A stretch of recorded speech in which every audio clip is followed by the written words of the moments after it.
एक छोटे से गांव में चंदन नाम का लकड़हारा रहता था। यह लकड़हारा जंगल से लकड़ियां काटता और उसे बाजार में बेचता। यही इसकी जीविका थी। एक दिन चंदन लकड़ियां काटने जा रहा था। वह जंगल पहुंचा ही था कि उसे एक घायल पक्षी जमीन पर पड़ा मिला। अरे राम राम, ये शिकारी भी कितने निर्दय होते हैं। बताओ, इन बेचारे निर्दोष पक्षियों की क्या गलती है। देखो कैसा छटपटा रहा है बेचारा। घर चलकर इसके जख्मों पर दवाई लगा देता हूँ, शायद इसके प्राण बच जाएं।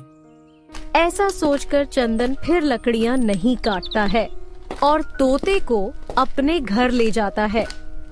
चलो, आज लकड़ियां तो काटी नहीं, लेकिन तुम्हारे जख्मों पर दवाई लगा दूं, इससे तुम जल्दी ही ठीक हो जाओगे। ऐसा कहकर चंदन तोते के घावों पर दवाई लगा देता है। अरे छोटे पक्षी, उठो उठो, सुबह हो गई है। तुम कुछ बोल तो रहे नहीं, फिर मैं तुम्हारा नाम कैसे जानूं? कोई बात नहीं, मैं तुम्हें आज से मिट्ठू कहूँगा। इतना कहकर चंदन लकड़ियां काटने चल दिया। तभी तोता उड़कर उसके पास आ गया। तुम ठीक हो गए। चलो, मैं तुम्हें जंगल में छोड़ दूं। वहाँ तुम्हारे माता पिता तुम्हारे लिए परेशान होंगे। नहीं, मेरा कोई नहीं है। अगर मैं वहाँ गया तो शिकारी मुझे मार डालेंगे। कोई बात नहीं, आज से तुम यहीं रहो। अच्छा, अब मैं लकड़ियाँ काटने जा रहा हूँ। इतना कहकर चंदन लकड़ियां काटने चला गया। इस तरह जब चंदन लकड़ियां काटने जाता तो मिट्ठू की रखवाली करता। एक दिन चंदन लकड़ियां काटने गया था। आज तो बहुत देर हो गई है। मालिक अभी तक आए क्यों नहीं? मैं जाकर उन्हें ढूंढता हूँ। यह कहकर तोता चंदन को ढूंढने चल देता है। लगता है मालिक तो बेहोश हो गए हैं। अब क्या करूँ? मिट्ठू तालाब से पानी लाकर चंदन के ऊपर डालता है, जिससे उसे होश आ जाता है। मिट्ठू, आज तुमने मेरी जान बचा ली। वैसे मालिक, क्या हुआ था? मुझे यह जगह सही नहीं लग रही है। हाँ मिट्ठू, मैं यहाँ लकड़ी काटने आया। थोड़ी देर के बाद यहाँ कुछ और लोग आ गए और मुझसे कहा कि यहाँ से लकड़ी नहीं ले जा सकते। जब मैं मना किया तो मुझे मारने लगे और फिर इतना मारा कि मैं बेहोश हो गया। तो मालिक, यहाँ अधिक देर रुकना ठीक नहीं है। चलो घर चले, फिर यहाँ कभी नहीं आएंगे। मिट्ठू की बात मानकर चंदन बिना लकड़ी लिए घर की तरफ चलने लगता है। दोनों रास्ते में बात करते हुए जा रहे थे। तभी उन्हें किसी की आवाज सुनाई देती है। बचाओ बचाओ बचाओ, कोई मेरी मदद करो, मैं डूब रहा हूँ। मिट्ठू, लगता है कोई डूब रहा है। चलो चलकर बचाते हैं। मिट्ठू और चंदन दोनों भागकर पहुँचे तो देखा कि एक बंदर डूब रहा है। चंदन नदी में कूद पड़ता है और बंदर को बचाने लगता है। मालिक, लगता है यह काफी समय से पानी में डूब रहा था, इसलिए इसकी हालत ज्यादा बिगड़ गई है। हाँ मिट्ठू, चलो इसे वैद्य जी के पास ले चलते हैं। वो इसे जरूर बचा लेंगे। क्या हुआ चंदन? आजकल व्यक्ति इंसानों के लिए पैसा खर्च नहीं करना चाहता और तुम इन जानवरों पर खर्च कर रहे हो। ठीक है, तुम यह दवाई ले लो, इससे ये जरूर ठीक हो जाएगा। दवाई लेकर चंदन घर आता है और वैद्य की दवाई से छोटू बंदर जल्दी ठीक हो जाता है। मिट्ठू, लकड़ियाँ काटने का काम तो चला गया, अब नया काम क्या करेंगे? मालिक, मेरी समझ में एक काम आया है। मैं जब उस नदी में डूब रहा था तो मैंने देखा कि उसने बहुत सारी मछलियाँ हैं। क्यों ना आप उन मछलियों को पकड़कर बाजार में बेच दो?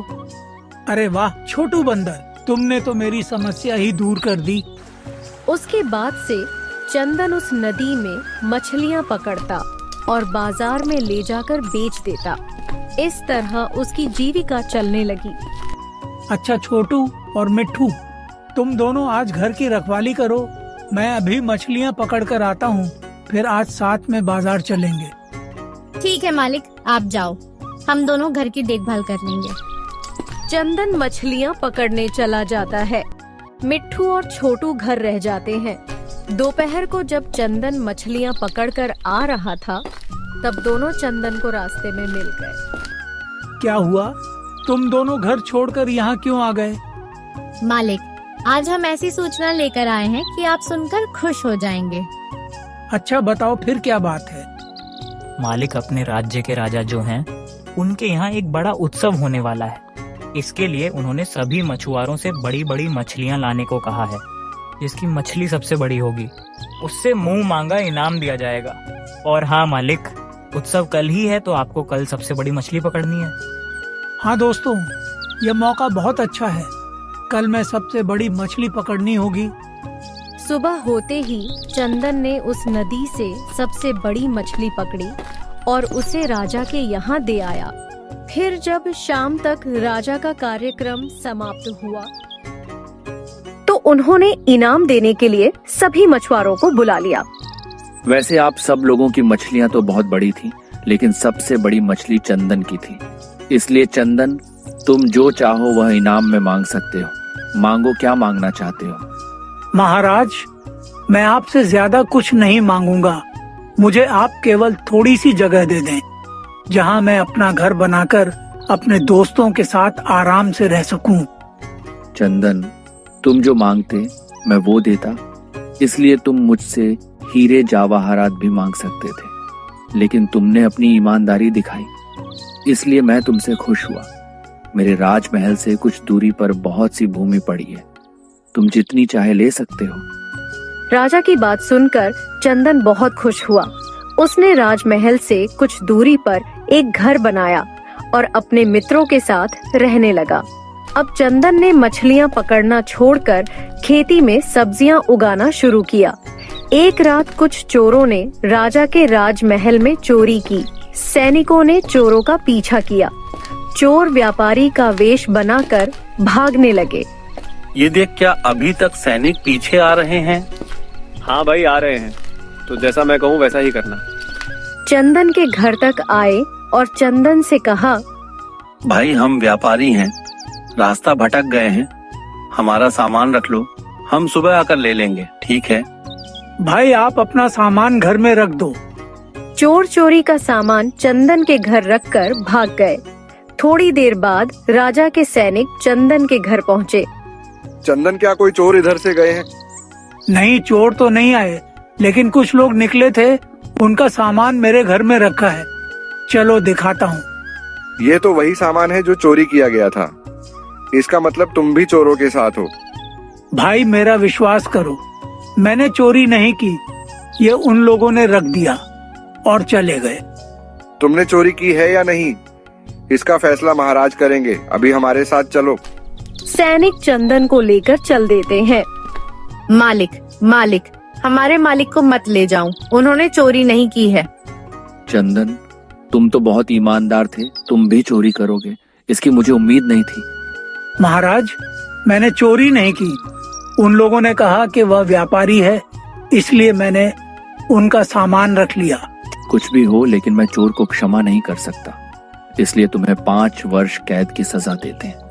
सैनिक चंदन को जेल में डाल देते हैं। मीठू और छोटू बंदर रोने लगते हैं। मिट्टू, हमारे मालिक चोर नहीं हैं, लेकिन हम यह साबित कैसे करें? हम तो उन चोरों को भी नहीं जानते, क्योंकि जब उन्होंने सामान रखा तब तो हम सो रहे थे।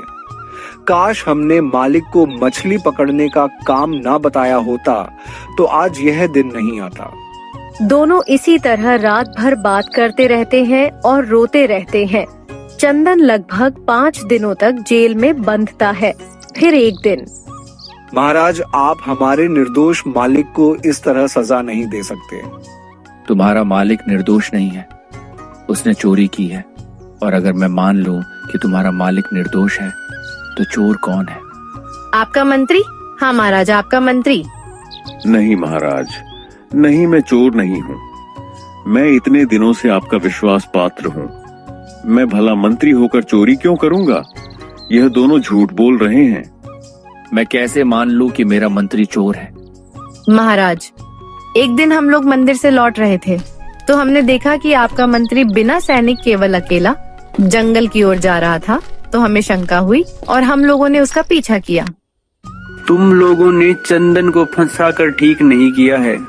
उस दिन से महाराज बहुत सतर्क हो गए हैं। अब कुछ दिनों के लिए यह चोरी छपार करना बंद करो, अन्यथा खुद समझना।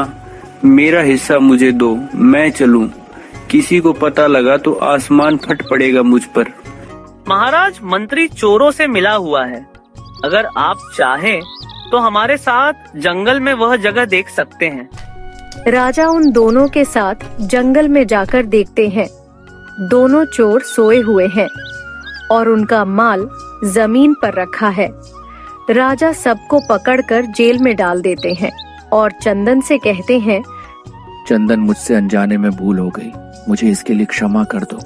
मंत्री जी, आपने मंत्री होकर चोरों का साथ दिया, इसीलिए आपको चोरों के बराबर सजा मिलेगी।